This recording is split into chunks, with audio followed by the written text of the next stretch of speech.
Overlap welding accessories. Install nozzle.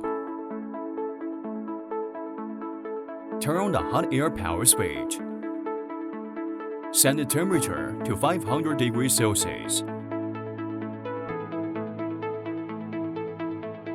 The actual temperature reaches the set temperature, 500 degrees Celsius.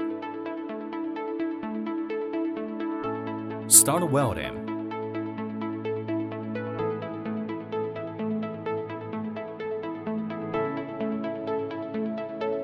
Set hot air temperature back to 0.